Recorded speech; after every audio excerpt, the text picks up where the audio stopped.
નમસ્તે વિદ્યાર્થી મિત્રો. નેક્સ્ટ ટોપિક છે આપનો આજે જે થિયરી ભણવા જઈ રહ્યા છે સ્ફટિક ક્ષેત્રીય વિભાજન ક્રિસ્ટલ ફિલ્ડ થિયરી જેને કહેવામાં આવે, સ્ફટિક ક્ષેત્રવાદ જેને આપણે નામ આપેલું છે.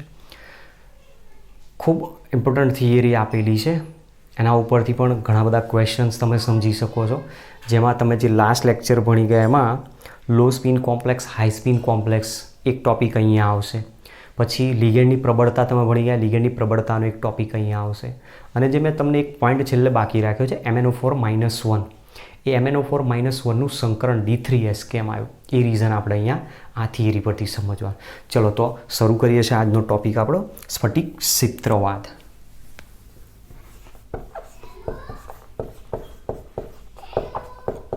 સ્ફટિક ક્ષેત્રવાદ જેને કહેવામાં આવે છે.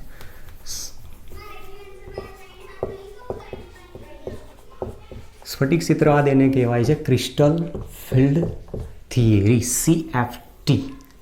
બરાબર, CFT જ્યારે ક્રિસ્ટલ ફિલ્ડ થિયરી તમે ભણશો ત્યારે તમને ખુદને અંદાજ આવી જશે કે આ બધા પ્રોપર્ટીઝ કોમ્પ્લેક્સ કમ્પાઉન્ડની અંદર કઈ રીતે જોવા મળી છે. એ સમજીએ એના પહેલાં તમને થોડોક પોઈન્ટ હું રિમાઇન્ડ કરાવી દેવા માગું છું.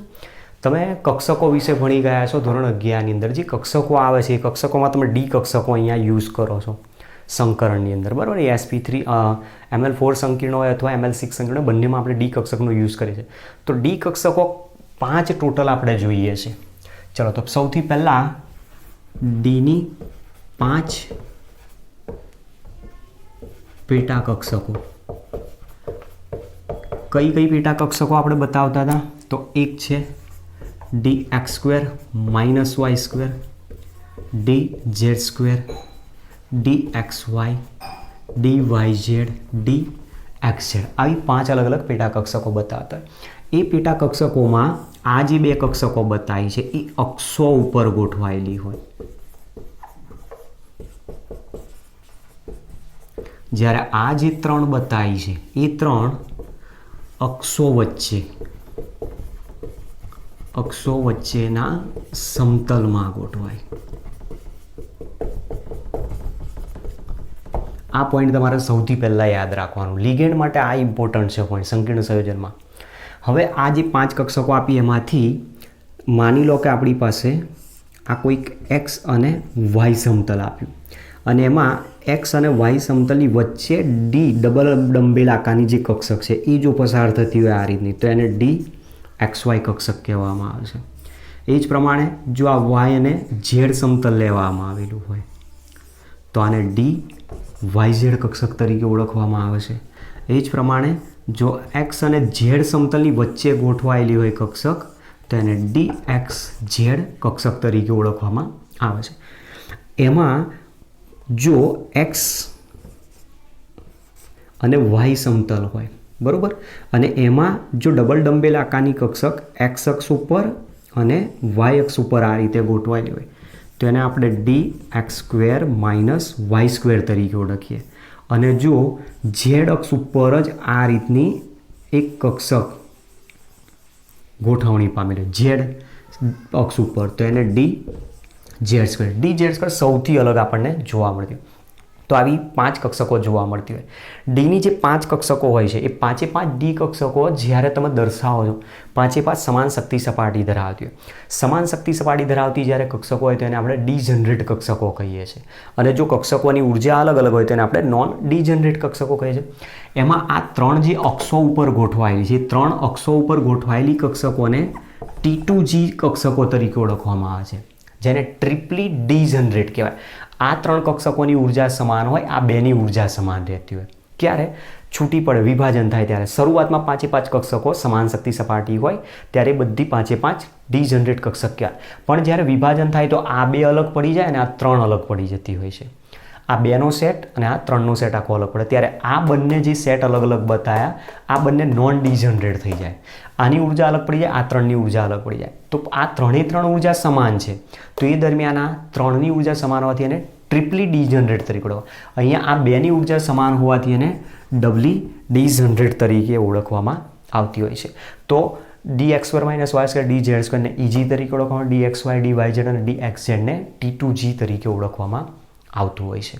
તો આટલી વસ્તુ તમારે સૌથી પહેલાં યાદ રાખવાની છે. હવે આના આધારે આપણે ક્રિસ્ટલ વિડ થિયરીની શરૂઆત કરીએ છીએ. તો તમે અત્યાર સુધી જે થિયરી ભણી ગયા છો આગળની, એમાં સંકીર્ણ સંયોજનનો ટોપિક જે આવ્યો ત્યાં બધી એક જ વસ્તુ આવી છે કે સંકીર્ણ સંયોજનમાં ધાતુ આયનની ડી કક્ષકોને લિગેન્ડ પોતાના ઇલેક્ટ્રોન યુગ્મનું દાન કરી તેની સાથે સવર્ગ સહસંયોજક બંધ બનાવે છે. તો અત્યાર સુધી આપણને તો એવું જ કીધું છે કે સવર્ગ સહસંયોજક બંધ બનાવે છે. જ્યારે ક્રિસ્ટલ વિડ થિયરી તો એવું કહે છે કે ધાતુ અને લિગેન્ડ વચ્ચે એક પ્રકારનો આયનિક બંધ બનતો હોય. મતલબ આને એક પ્રકારનું સ્થિર વિદ્યુતીય મોડલ તરીકે સ્વીકારેલું છે. ક્રિસ્ટલ વિડ થિયરીને સ્થિર વિદ્યુતીય મોડલ તરીકે સ્વીકારેલું છે. કારણ એમાં એવું કહે છે કે મેટલ કે જેનો ચાર્જ પોઝિટિવ હોય, લિગેન્ડ કે જે ઇલેક્ટ્રોન યુગ્મ દાન કરે છે એનો ચાર્જ નેગેટિવ હોય. તો મેટલ જે કેન્દ્રિત પરમાણુ છે પોઝિટિવ ચાર્જ છે, ઇલેક્ટ્રોન યુગ્મ જે દાન કરે છે એની પાસે નેગેટિવ ચાર્જ છે ઇલેક્ટ્રોનનો. તો એ બંને વચ્ચે એક પ્રકારે પ્લસ માઇનસ એક પ્રકારે આયનિક બંધ બનતો હોવો જોઈએ. તો શરૂઆતમાં ક્રિસ્ટલ ફિલ્ડ થિયરીમાં એક પ્રકારે સ્થિર વિદ્યુતીય મોડલ છે, મતલબ કે એક પ્રકારનો આયનિક બંધ બનાવે છે એવું સ્વીકારીને થિયરીને સમજાવે, જે ક્રિસ્ટલ ફિલ્ડ થિયરીની એક મર્યાદા કહી શકાય. હવે આની અંદર ઘટના શું જોવા મળે કે આપણી પાસે આ માની લો કે એક એનર્જી લેવલ બતાવેલું છે, જે તમે અણુકક્ષક ચિતારમાં બતાવતા હતા એ પ્રમાણે એનર્જી લેવલ છે. એમાં ડીની 5 કક્ષકો છે, 1 2 3 4 5. તમે 5 કક્ષક આ રીતે બતાવી શકો છો. ઘણા આ રીતે પણ બતાવતા હોય છે 5 કક્ષકો, જેની ઉર્જા કેવી કહેવાય? એકસરખી. ઘણા આ રીતે પણ દર્શાવે છે, તમે આ રીતે પણ બતાવી શકો. પણ આપણી બુકમાં શું કર્યું છે? આ લોકોએ આ રીતે બતાવ્યું છે. નો ડાઉટ, ચલો બતાવી શકાય. પણ આમાં શું કહે છે? આની ઉર્જા કરતાં આની ઉર્જા વધારે, આની ઉર્જા કરતાં આની ઉર્જા વધારે, આના કરતાં આની વધારે, આના કરતાં આની વધારે. તો આ બધી ઉર્જા કેવી કહેવાય? અલગ અલગ. તો પછી ત્યાં ચોપડીમાં તમારે શું કરી દેવાનું? આ રીતે ચોરસ કૌંસ બંને બાજુ કરી દેવાના, જ્યાં તમને ગોઠવણી આ રીતની દર્શાવે. હું ગોઠવણી આ રીતની જ લઈને જે 5 કક્ષકો આપેલી છે, 5 કક્ષકો કેવી છે? સમાન શક્તિ સપાટી ધરાવતી છે. ચલો તો આપણી થિયરીને સમજવાનો પ્રયત્ન કરીએ. ક્રિસ્ટલ વિડ થિયરી શું સમજાવે છે?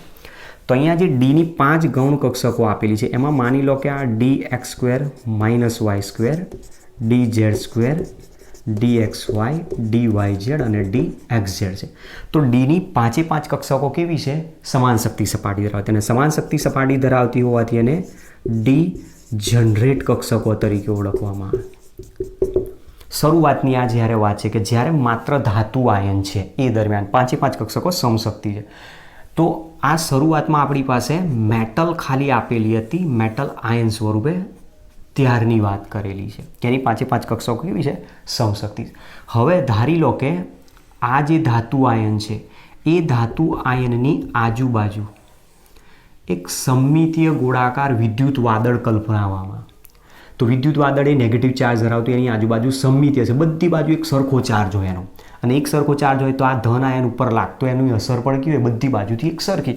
તો એ દરમિયાન આ 5 કક્ષકોનું સમશક્તિત્વ દૂર થતું નથી, પણ એ શું કરે છે? એને રિપેલ કરવા માટે પોતાની એનર્જીમાં થોડોક વધારો કરે. એ દરમિયાન આ 5 કક્ષકોની ઉર્જા બદલાતી નથી, મતલબ 5 કક્ષકો સમશક્તિ જ રહેવા પ્રયત્ન કરતી હોય. તો ફરી પાછી અહીંયા પણ કેવી બતાવી છે? ડીજનરેટ કક્ષકો બતાવી છે. ક્યારે? સમમિતીય વિદ્યુત વાદળ એની આજુબાજુ ગોઠવાયેલું હોય ત્યારે. પરંતુ હવે જ્યારે આ મેટલની આજુબાજુ 6 લિગેન્ડ ગોઠવાય, ત્રિપરિમાણીય રચના બતાવીએ છે. મેટલની આજુબાજુ જ્યારે લિગેન્ડ ઇલેક્ટ્રોન યુગ્મ લઈને આવે છે, બરોબર. હવે ધ્યાન રાખજો, હું જે પોઈન્ટ તમને કહું છું એ આપણી પાસે dz² dx² - y², dxy, dyz અને dxz છે. આ ક્યાં ગોઠવાય છે? તો અક્ષો પર. અને આ ક્યાં ગોઠવાય છે? અક્ષો વચ્ચે. હવે તમે ધ્યાનથી સમજવાનો પ્રયત્ન કરો, બરોબર. અહીંયા શું સમજાવે છે એને સમજજો.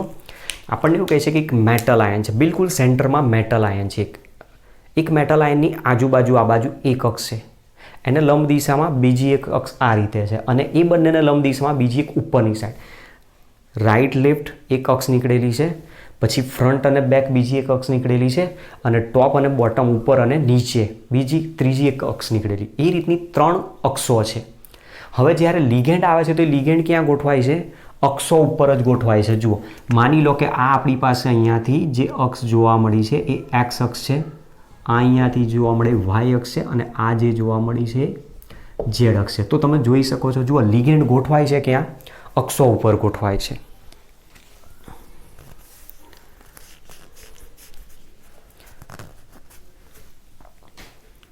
અને લિગેન્ડ જ્યારે અક્ષ ઉપર જો ગોઠવાતો હોય તો લિગેન્ડ જે ઇલેક્ટ્રોન લઈને આવે છે, જે ઇલેક્ટ્રોન યુગ્મ લઈને આવે છે, એ ધાતુની ખાલી કક્ષકોમાં ઇલેક્ટ્રોન યુગ્મ દાન કરશે એવું જરૂરી નથી. ધાતુ આયન છે અહીંયા, તો ધાતુ આયન પાસે તો પોતે ઇલેક્ટ્રોન હાજર હોય જ. ભલે એ લિગેન્ડ ઇલેક્ટ્રોન યુગ્મ પોતાને એને ખાલી કક્ષકોમાં દાન કરશે, પણ ધાતુ આયન પાસે તો ઇલેક્ટ્રોન રહેવાના જ છે. તો જે લિગેન્ડ ઇલેક્ટ્રોન યુગ્મ લઈને આવે છે એ અક્ષો ઉપર ગોઠવાય છે. તો ધાતુ આયનની જે અક્ષો ઉપર ગોઠવાયેલી કક્ષકો છે dz² અને dx² - y² એવી 2 કક્ષકો, એ ધાતુ આયનની 2 ડી કક્ષકો અને લિગેન્ડના ઇલેક્ટ્રોન વચ્ચે શું થાય? અપાકર્ષણ થાય. અને અપાકર્ષણ થાય એટલે એ બેની ઉર્જામાં વધારો થાય. જ્યારે આ 3 તો સમતલમાં ગોઠવાયેલી, સમતલમાં ગોઠવાયેલી કક્ષકોને એટલું બધું અપાકર્ષણ થતું નથી, જેના કારણે એની ઉર્જામાં ઘટાડો થાય. તો ત્યાં શું થઈ જાય? 2 કક્ષકોની ઉર્જા વધી જાય છે, 3 કક્ષકોની ઉર્જા ઘટી જાય, એટલે 5 કક્ષકોની ઉર્જા ચેન્જ થઈ જાય. એટલે ત્યાં 5 કક્ષકો બ્રેક થઈ જાય અને 2 પેરમાં એને વિભાજિત કરી નાખે. એના કારણે અહીંયાથી ઘટના એવી બનતી હોય છે કે એમાં 2 જે કક્ષકો હતી એ 2 કક્ષકોની ઉર્જામાં વધારો થાય છે, જ્યારે સામે 3 જે કક્ષકો છે કે જેનું અપાકર્ષણ ઓછું થાય છે એની ઉર્જામાં થોડોક ઘટાડો થતો જોવા મળે. તો EG કક્ષકોની ઉર્જા વધે છે અને T2G કક્ષકોની ઉર્જા ઘટે છે. તો તમે જોઈ શકો છો, જુઓ આ એનું એવરેજ એનર્જી લેવલ આપેલું હતું. એ એવરેજ એનર્જી લેવલમાંથી જે 5 ડી કક્ષકો સમાન શક્તિ સપાટી ધરાવતી હતી એ લિગેન્ડની હાજરીના કારણે 5 કક્ષકોનું 2 સેટમાં વિભાજન થઈ જાય અને એમાંથી જે અક્ષો ઉપર ગોઠવાયેલી કક્ષકો છે એના ઇલેક્ટ્રોન, ધાતુની ડી કક્ષકના ઇલેક્ટ્રોન અને લિગેન્ડ જે અક્ષ ઉપર ગોઠવાય છે એના ઇલેક્ટ્રોન યુગ્મ વચ્ચે અપાકર્ષણ થવાથી એની ઉર્જામાં વધારો કરે છે. જ્યારે બાકી જે સમતલની વચ્ચે અહીંયા ગોઠવાયેલી હશે એમાં લિગેન્ડનું અપાકર્ષણ ઓછું થાય છે અને એટલા માટે એની ઉર્જામાં થોડો ઘટાડો થાય. અને આવું જે વિભાજન છે એને જ સ્ફટિક ક્ષેત્રીય વિભાજન તરીકે ઓળખવામાં આવે છે. તો 5 ડી કક્ષકો જે સમશક્તિ છે એનું લિગેન્ડની હાજરીના કારણે 2 જુદી જુદા સેટમાં વિભાજન થવાની જે ઘટના છે અથવા 5 ડી કક્ષકોના સમશક્તિઓ દૂર થવાની જે ઘટના છે એને જ આપણે સ્ફટિક ક્ષેત્રીય વિભાજન તરીકે નામ આપીએ. તો અહીંયા સ્ફટિક ક્ષેત્રીય વિભાજન તમને આપેલું છે, એની અંદર તમે જોઈ શકો છો કે ટોટલ કેટલા લિગેન્ડ ગોઠવાયા છે? 6 લિગેન્ડ ગોઠવાયા. 6 લિગેન્ડ ગોઠવાયેલા હોય તે રચના કયા પ્રકારની હોય? અષ્ટફલકીય રચના. તો આપણી પાસે આ જે પોઈન્ટ આપેલો છે અષ્ટફલકીય ક્ષેત્રમાં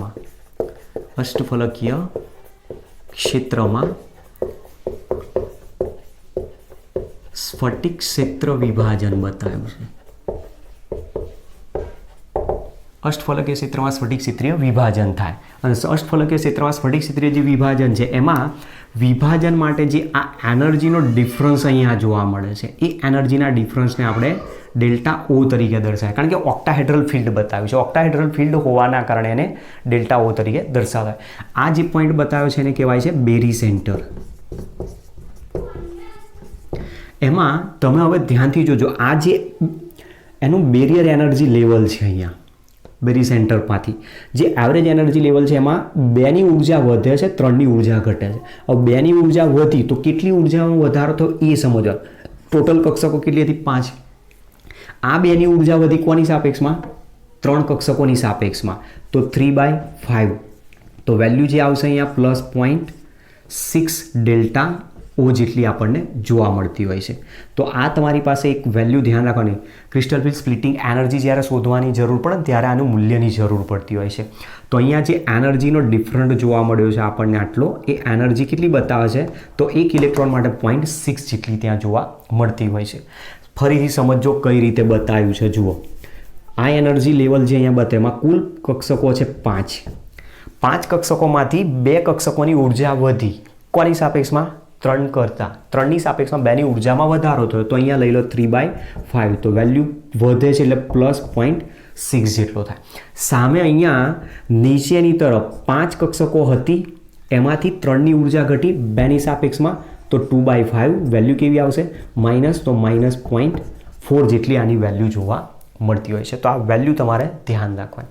તો તમે જોઈ શકો છો કે 5D કક્ષકો જે સમશક્તિ જ હતી એ હવે 2 અલગ અલગ ભાગમાં વિભાજિત થઈ ગઈ. એમાં આ 3 કક્ષકોની ઉર્જા સમાન એટલે એને ટ્રિપલી ડીજનરેટ કહેવાય. આ 2 કક્ષકોની ઉર્જા સમાન એટલા માટે એને ડબલી ડીજનરેટ કહેવાય. તો આ જે કક્ષક હતી dz2 dx2 - y2 dxy dyz અને dxz છે અને આ એનર્જી ડિફરન્ટ જોવા મળતું હોય છે. હવે જે પણ કક્ષકોનું વિભાજન થયું એ કોના કારણે? લિગેન્ડની હાજરીના કારણે જોવા મળે. તો હવે ધ્યાનથી સમજજો, જો લિગેન્ડ ના હોત તો 5D કક્ષકોનું વિભાજન થાત નહીં. હવે ડી કક્ષકની વિભાજન જે થયું લિગેન્ડની હાજરીના કારણે. જો લિગેન્ડ આપણી પાસે 2 પ્રકારના છે, પ્રબળ અને નિર્બળ. જો લિગેન્ડ નિર્બળ હશે તો જે કક્ષકોનું વિભાજન છે કેવું કરશે? ઓછું. અને જો લિગેન્ડ પ્રબળ હશે તો કક્ષકોનું વધારે વિભાજન કરશે. તો મતલબ સ્ફટિક ક્ષેત્રીય વિભાજનની ઉર્જા જે ડેલ્ટા ઓ છે, ડેલ્ટા ઓની વેલ્યુ એ એના લિગેન્ડની પ્રબળતા ઉપર જ હવે આધારિત છે. તો હવે આપણે લિગેન્ડની પ્રબળતાને સમજવાનું છે. સમજતા જે ડાયોગ્રામ એકદમ ઇમ્પોર્ટન્ટ છે. જ્યારે પણ આ થિયરી પૂછાતી હોય, અત્યારે તો તમારે થિયરીની જરૂર નથી, બરાબર છે, પણ જ્યારે થિયરી બેઝ લખવાનો હોય ફાઇન, ત્યારે એમાં સ્ફટિક ક્ષેત્રીય વિભાજનમાં આકૃતિ બહુ જ ઇમ્પોર્ટન્ટ ટોપિક છે. આકૃતિ વગર તમે સ્ફટિક ક્ષેત્રીય વિભાજનને વ્યવસ્થિત દર્શાવી શકતા નથી. તો આકૃતિમાં તમારે જ્યાં ચેન્જ કરવાનો છે એ મેં તમને કહી દીધું છે. એક તો પહેલાં અહીંયા ચેન્જ કરવાનો છે. આ રીતની તમારી પાસે કક્ષકોની એનર્જી લેવલ આ રીતે બધું, તો કૌંસ કરી દેવાના. એ જ વસ્તુ અહીંયા હશે. અહીંયા 2 કક્ષકો આપેલી હશે, અહીંયા 3 કક્ષકો આપેલી હશે. સાથે સાથે જે વેલ્યુ છે એ પ્લસ અને માઇનસ તમારે બતાવી દેવાની છે. તો આ વસ્તુ ડાયોગ્રામમાં ચેન્જ કરી લેવાનો. ચલો સમજીએ હવે લિગેન્ડની પ્રબળતા.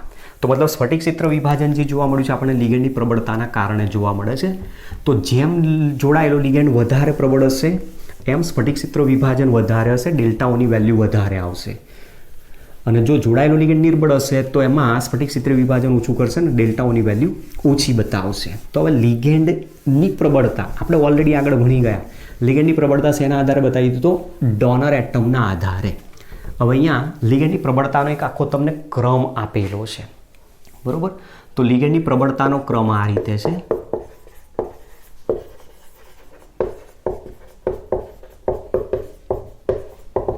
લિગેન્ડની પ્રબળતાનો ક્રમ આ રીતે આપેલો છે.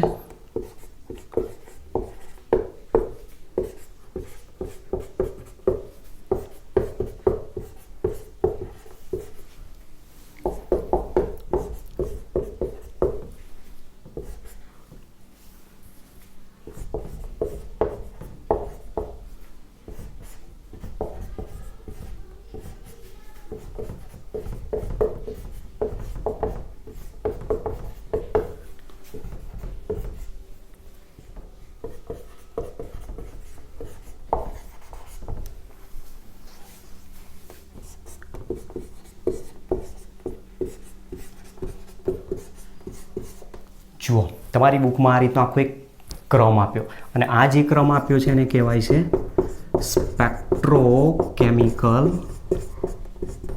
સિરીઝ, સ્પેક્ટ્રોકેમિકલ શ્રેણી તરીકે ઓળખવામાં. જેમાં તમે જુઓ કાર્બન ડોનર જે આપેલો હોય પ્રબળ લિગેન્ડ, નાઇટ્રોજન ડોનર જે આપેલા હોય પ્રબળ લિગેન્ડ, પણ જ્યાં તમારી પાસે ઓક્સિજન ડોનર આવી જાય, હેલોજન ડોનર આવી જતા હોય એ બધા કેવા કહેવાય? નિર્બળ લિગેન્ડ તરીકે ઓળખવામાં આવતો હોય છે. હવે એમાં આ જે પોઈન્ટ એનાયનિક ચાર્જ લિગેન્ડ બતાવ્યો છે I- અને F- તમે જુઓ સરળતાથી ઇલેક્ટ્રોન કોણ દાન કરી શકે? I-, તેમ છતાં એને સ્પેક્ટ્રોકેમિકલ સિરીઝમાં સૌથી નીચે બતાવ.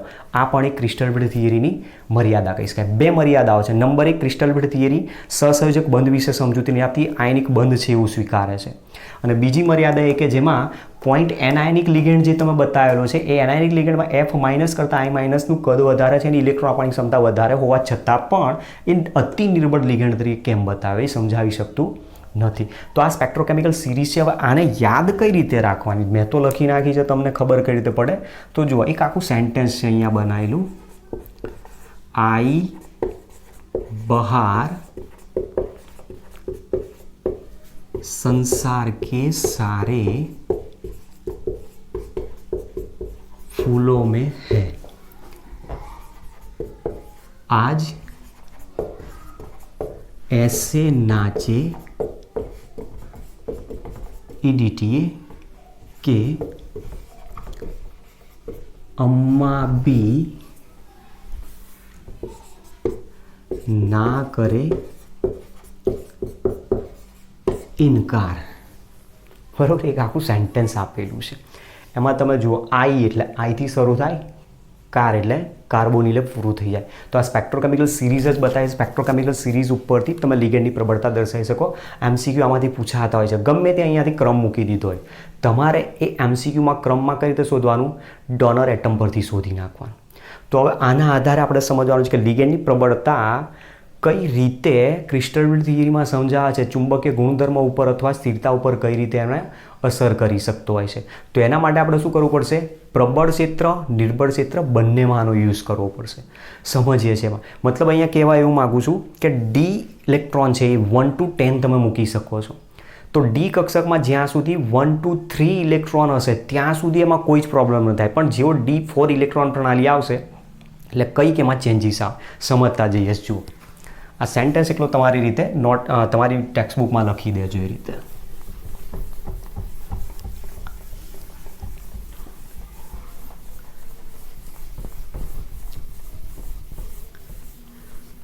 હવે અહીંયા સમજીએ છીએ આપણે ડી સિસ્ટમ અથવા તો ડી પ્રણાલી જેને કહીએ છીએ. ડી સિસ્ટમમાં D1, D2, D3, D4, D5, D6, D7, D8, D9 અને D10 આ રીતની પ્રણાલી આપેલી છે. જેમાં અયુગ્મિત ઇલેક્ટ્રોનની સંખ્યા આપણે બતાવવાની છે. અનપેર્ડ ઇલેક્ટ્રોન ક્યારે? તો એક વીક લિગેન્ડ આપ્યો હોય ત્યારે અને બીજો સ્ટ્રોંગ લિગેન્ડ આપેલો હોય ત્યારે. મતલબ નિર્બળ લિગેન્ડ અને પ્રબળ લિગેન્ડ આપેલા હોય ત્યારની વાત છે. હવે એ કઈ રીતે આવે છે તો સમજતા જજો. આમાં આપણી પાસે માની લો કે અહીંયા નિર્બળ લિગેન્ડ છે. નિર્બળ લિગેન્ડ હશે તો સ્ફટિક ક્ષેત્ર વિભાજનમાં જે 3 ડી કક્ષકો છે T2G અને 2 EG કક્ષકો છે એમની વચ્ચેનો જે એનર્જી ગેપ છે એ એનર્જી ગેપ કેવો હશે? ડેલ્ટા O ઓછો હશે. ક્લિયર? અને જો એની જગ્યાએ પ્રબળ લિગેન્ડ હશે તો સ્ફટિક ક્ષેત્રીય વિભાજન વધારે આવશે. તો પ્રબળ લિગેન્ડ હશે તો સ્ફટિક ક્ષેત્ર વિભાજનને હું વધારી દઉં છું અહીંયા. તો તમે જોઈ શકો છો એકદમ ક્લિયરલી. સ્ટ્રોંગ લિગેન્ડ અને વીક લિગેન્ડ જ્યારે આપેલા હોય, વીક લિગેન્ડ અને સ્ટ્રોંગ લિગેન્ડ, તો એમાં આ રીતનું સ્ફટિક ક્ષેત્રીય વિભાજન બતાવી શકે છે. હવે આના આધારે આપણે આખી થિયરીને અહીંયા કમ્પ્લીટ કરવાની છે. તો જુઓ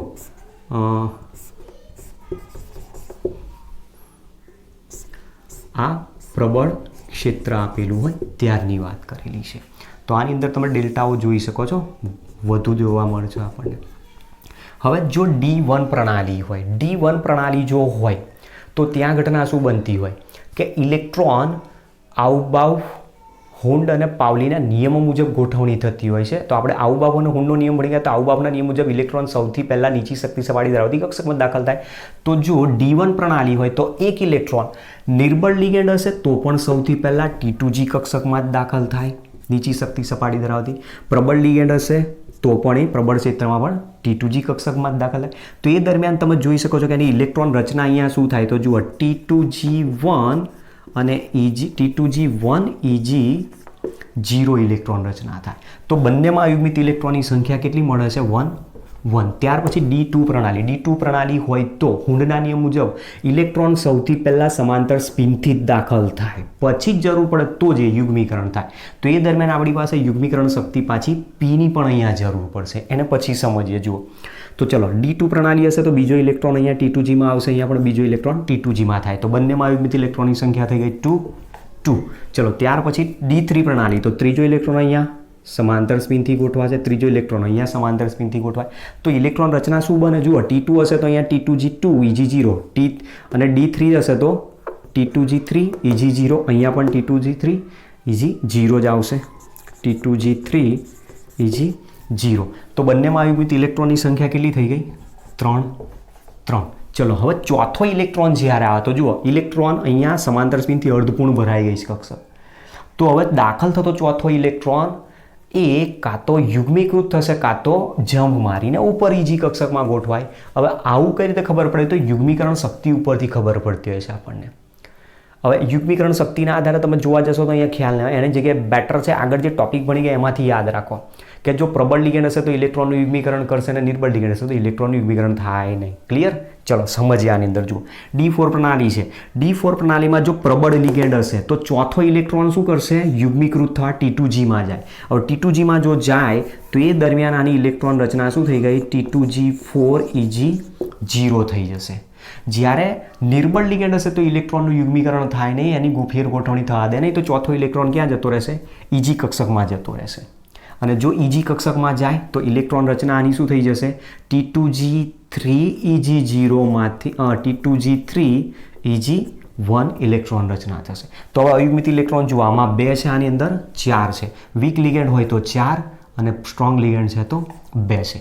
ચલો D5 પ્રણાલી છે. D5 પ્રણાલી પ્રબળ લિગેન્ડ છે તો ઇલેક્ટ્રોનનું યુગ્મીકરણ કરશે તો T2G માં જાય, જ્યારે અહીંયા સમાંતર સ્પિનથી EG માં જશે તો 1 અને 5 1 5. ત્યાર પછી D6 પ્રણાલી. D6 પ્રણાલી તો છઠ્ઠો ઇલેક્ટ્રોન અહીંયા યુગ્મીકૃત થાય અને આમાં તમે જુઓ હવે સમાંતર સ્પિનથી ગોઠવાઈ ગયા તો છઠ્ઠો ઇલેક્ટ્રોન શું કરશે? T2G માં અહીંયા નીચે આવી જશે.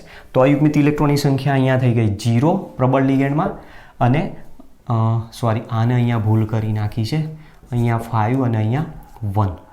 તો પ્રબળ લિગેન્ડ આપ્યો છે તો અયુગ્મિત ઇલેક્ટ્રોનની સંખ્યા 0, નિર્બળ લિગેન્ડ છે તો અયુગ્મિત ઇલેક્ટ્રોનની સંખ્યા 4 થશે. ચલો D7 પ્રણાલી આપી. D7 પ્રણાલી છે તો હવે અહીંયા તો ઇલેક્ટ્રોન ભરાઈ ગયા. નિર્બળ લિગેન્ડ હશે તો 7મો ઇલેક્ટ્રોન અહીંયા T2G માં યુગ્મીકૃત થાય અને જો પ્રબળ લિગેન્ડ હશે તો 7મો ઇલેક્ટ્રોન અહીંયા EG કક્ષકમાં જાય તો અયુગ્મિત અહીંયા 1 થયો, અહીંયા 3 તો 3 અને 1. ચલો એ જ પ્રમાણે જો D8 પ્રણાલી આપી તો 8મો ઇલેક્ટ્રોન અહીંયા સમાંતર સ્પિનથી ગોઠવાશે, 8મો ઇલેક્ટ્રોન અહીંયા યુગ્મીકૃત થાય તો અહીંયા 2, અહીંયા પણ 2, તો બંનેમાં 2 અયુગ્મિત ઇલેક્ટ્રોન. D9 પ્રણાલી. D9 છે તો અહીંયા ઇલેક્ટ્રોન વિરુસ્પિનથી ગોઠવાશે, અયુગ્મિત ઇલેક્ટ્રોનની સંખ્યા 1 1. D10 પ્રણાલી તો અહીંયા પેર બનાવી દેશે, અહીંયા પેર બનાવી દેશે તો અયુગ્મિત ઇલેક્ટ્રોનની સંખ્યા શું થઈ ગઈ? 0 0. તો તમે આના ઉપરથી જોઈ શકો છો. જુઓ, જ્યારે અષ્ટફલકીય ક્ષેત્ર આપેલું હોય તો અષ્ટફલકીય ક્ષેત્રમાં D1 D2 D3 પ્રણાલી સુધી લિગેન્ડ નિર્બળ હોય કે પ્રબળ લિગેન્ડ ક્ષેત્ર આપેલું હોય, એના ચુંબકીય ગુણધર્મ ઉપર કશું ફરક પડે નહીં, કારણ કે બંનેમાં અયુગ્મિત ઇલેક્ટ્રોનની સંખ્યા સમાન, તો બંનેમાં ચુંબકીય ગુણધર્મ સરખો જ જોવા મળશે. 1.73 2.83 3.87 એ પ્રમાણે બંનેમાં સરખો જ જોવા મળે. પણ એની જગ્યાએ તમે જોઈ શકો છો D4 થી D7 પ્રણાલી જ્યારે લેવામાં આવે, D4 થી D7 પ્રણાલી કે જેમાં પ્રબળ અને નિર્બળ બંને લિગેન્ડમાં અયુગ્મિત ઇલેક્ટ્રોનની સંખ્યામાં ફેરફાર જોવા મળે. આપણે કહીએ છીએ કે પ્રબળ લિગેન્ડ હોય તો ઇલેક્ટ્રોનનું યુગ્મીકરણ થાય તો અયુગ્મિત ઇલેક્ટ્રોનની સંખ્યા ઘટે, નિર્બળ લિગેન્ડ હોય તો અયુગ્મિત ઇલેક્ટ્રોનની સંખ્યા વધારે હોય છે ત્યાં. તો એના આધારે તમે કહી શકો અહીંયા પ્રબળ અનુચુંબકત્વ ગુણધર્મ જોવા મળે છે, જ્યારે અહીંયા પ્રબળ ચુંબકત્વ જોવા મળતો નથી. તો મતલબ D4 થી D7 પ્રણાલી જે છે એની ઉપર જ લિગેન્ડની પ્રબળતાનું અસર જોવા મળે, જ્યારે D8 D9 D10માં તમે જો કોઈ પણ પ્રકારની એના ઉપર અસર જોવા મળતી નથી. હવે આ વસ્તુ આપણને આના પરથી સમજાવી છે.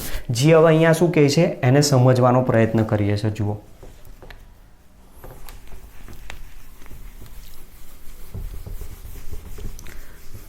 તો આપણો જે ડાયોગ્રામ મેં બનાવ્યો છે એની અંદરથી તમે જોઈ શકો છો કે D1 D2 D3 D8 D9 D10 પ્રણાલીમાં નિર્બળ કે પ્રબળ લિગેન્ડની કોઈ જ ચુંબકીય ગુણધર્મો પર અસર થતી નથી, પરંતુ D4 થી D7 પ્રણાલીમાં ચુંબકીય ગુણધર્મમાં ફેરફાર જોવા મળે, જેમાં અયુગ્મિત ઇલેક્ટ્રોનની સંખ્યા અહીંયા વધારે છે તો આ પ્રબળ અનુચુંબકત્વ ગુણધર્મ દર્શાવે, જ્યારે આનો અનુચુંબકત્વ ગુણધર્મ નિર્બળ જોવા મળશે.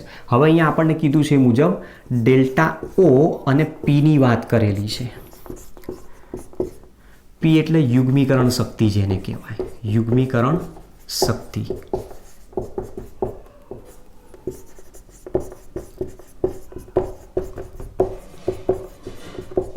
તો તમે જોઈ શકો છો ડેલ્ટા ઓની વેલ્યુ વધારે ક્યારે હોય, ડેલ્ટા ઓની વેલ્યુ ઓછી ક્યારે હોય. ડેલ્ટા ઓ ગ્રેટર દેન P, ડેલ્ટા ઓ લેસ દેન P. ડેલ્ટા ઓની વેલ્યુ વધારે ક્યારે હોય છે? પ્રબળ લિગેન્ડ હોય ત્યારે. તો મતલબ અહીંયા તમે લખી શકો છો લિગેન્ડ પ્રબળ હોય ત્યારે.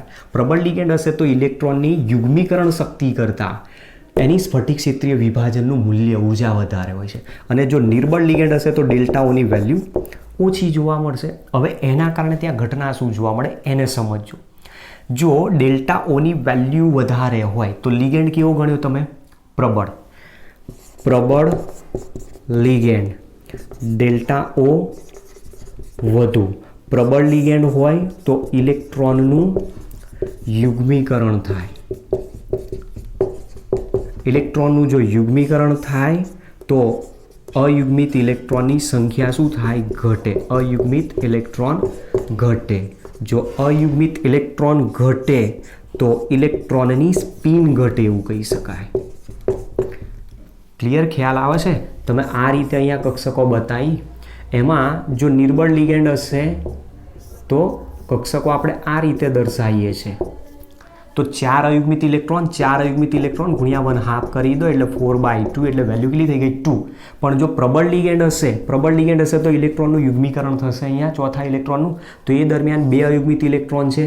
2 અયુગ્મિત ઇલેક્ટ્રોનની સ્પિન કેટલી લેવાય? 1/2 × 1/2 તો 1 થઈ જાય. તો અહીંયા સ્પિન વધારે છે, અહીંયા સ્પિન ઓછી છે. તો પ્રબળ લિગેન્ડ હોય તો ઇલેક્ટ્રોનની સ્પિન ઘટે, અને જો ઇલેક્ટ્રોનની સ્પિન ઘટે તો એ લો સ્પિન કોમ્પ્લેક્સ બનાવતો હોય છે. લો સ્પિન કોમ્પ્લેક્સ મતલબ નીચી સ્પિન ધરાવતા સંકીર્ણ સંયોજનો બનાવે. ક્યારે? ડેલ્ટા ઓ ગ્રેટર દેન પી હોય તો આ વસ્તુ તમારી બુકમાં સમજાવેલું છે આ રીતનું કે ડેલ્ટા ઓ ગ્રેટર દેન પી હોય તો એ કહેવા શું માગે છે? ડેલ્ટા ઓ ગ્રેટર દેન પી ક્યારે હોય? કે પ્રબળ લિગેન્ડ હોય. પ્રબળ લિગેન્ડ હોય તો ઇલેક્ટ્રોનનું યુગ્મીકરણ થાય. ઇલેક્ટ્રોનનું યુગ્મીકરણ થાય તો અયુગ્મિત ઇલેક્ટ્રોનની સંખ્યા ઘટે. અયુગ્મિત ઇલેક્ટ્રોનની સંખ્યા ઘટે તો ઇલેક્ટ્રોનની સ્પિન ઘટે. ઇલેક્ટ્રોનની સ્પિન ઘટે તો એને લો સ્પિન કોમ્પ્લેક્સ તરીકે ઓળખવામાં.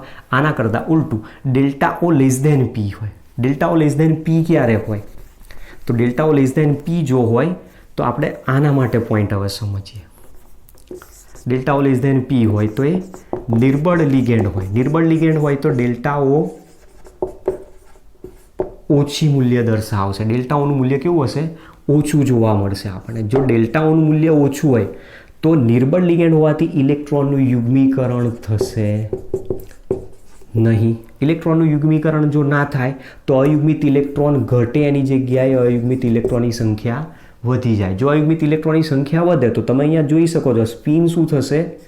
વધે. અને સ્પિન જો વધે તો એને ઊંચી સ્પિન ધરાવતા હાઈ સ્પિન કોમ્પ્લેક્સ તરીકે ઓળખવામાં આવતું હોય છે. તો low spin complex, high spin complex તમને અહીંયાથી હવે સમજાવેલું છે કે એ યુગ્મીકરણ શક્તિ પરથી સમજાય કે જો યુગ્મીકરણ શક્તિ કરતાં સ્ફટિક ક્ષેત્રીય વિભાજનનું મૂલ્ય વધારે હોય તો મતલબ પ્રબળ લિગેન્ડ જ્યારે આપેલો હોય ત્યારે એ પ્રબળ લિગેન્ડની હાજરીના કારણે ઇલેક્ટ્રોનનું યુગ્મીકરણ થાય તો અયુગ્મિત ઇલેક્ટ્રોનની સંખ્યા ઘટે. અયુગ્મિત ઇલેક્ટ્રોનની સંખ્યા ઘટે તો સ્પિન ઘટે તો મતલબ એ લો સ્પિન કોમ્પ્લેક્સ કહેવાય. એના કરતાં ઉલટું એને હાઈ સ્પિન કોમ્પ્લેક્સ તરીકે ઓળખવામાં.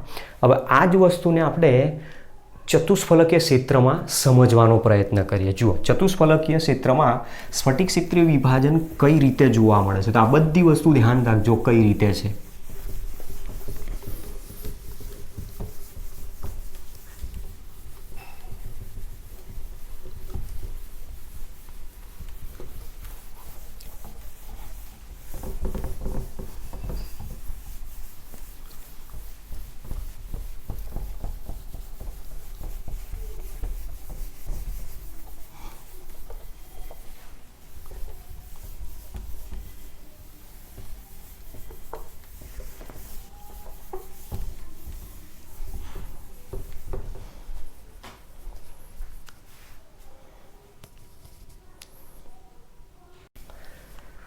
ચલો હવે સમજીએ આમાં ચતુષ્ફલકીય ક્ષેત્રમાં સ્ફટિક ક્ષેત્રીય વિભાજન.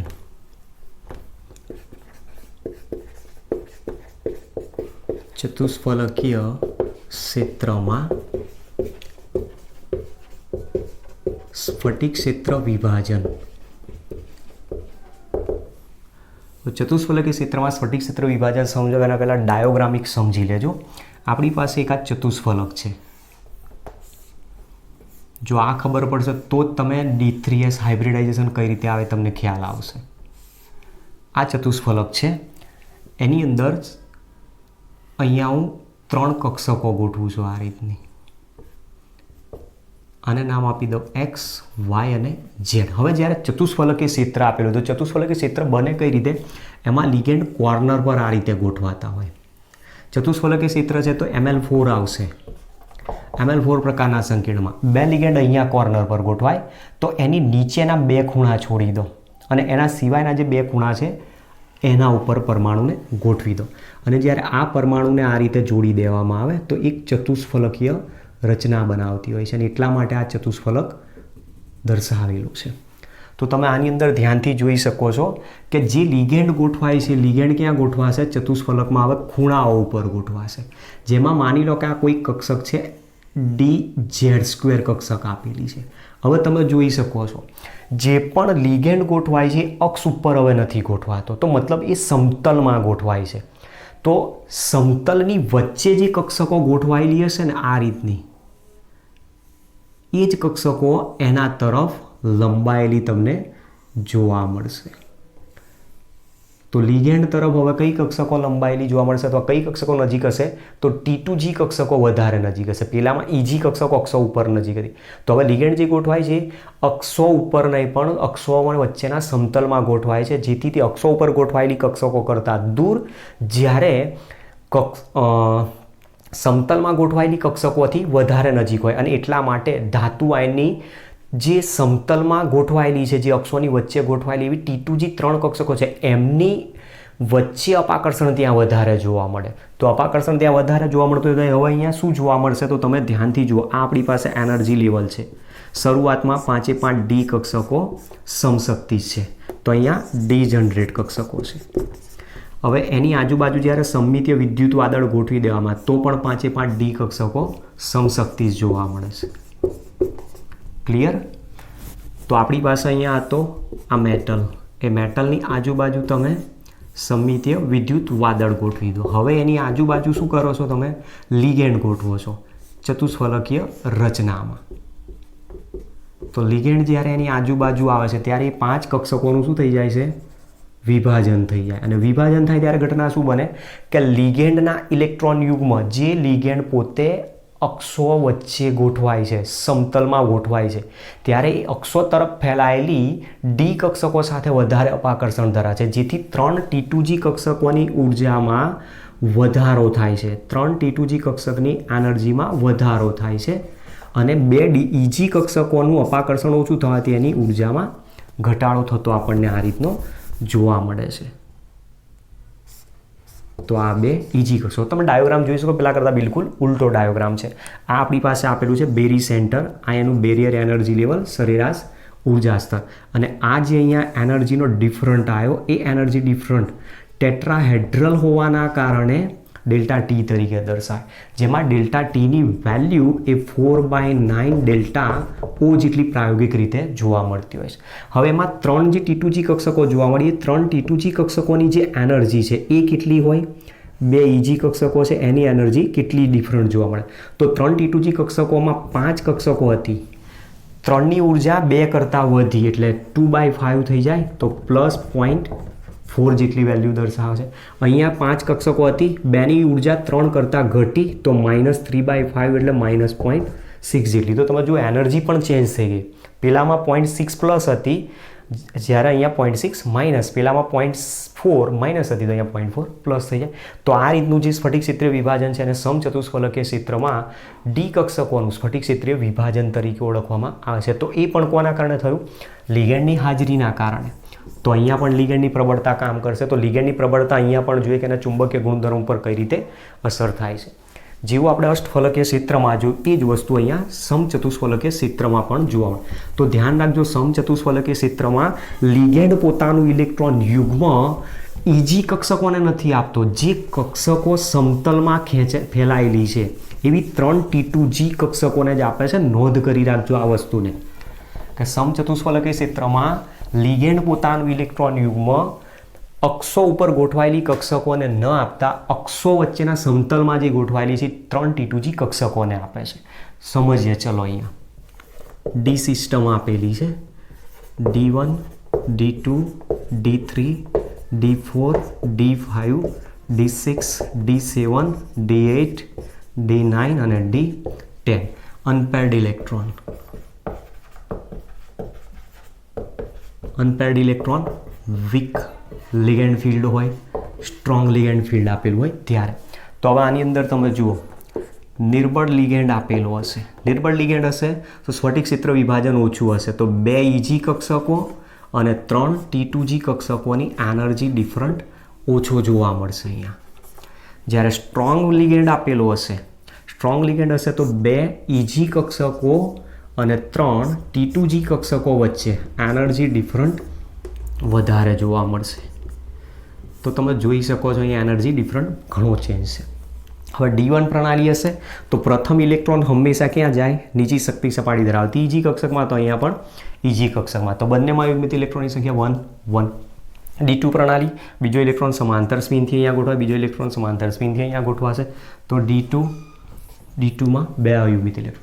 હવે D3 પ્રણાલી જો હશે તો ત્રીજો ઇલેક્ટ્રોન EGમાં જશે અથવા તો T2Gમાં જાય, ડિપેન્ડ કયા પ્રકારનો લિગેન્ડ હશે.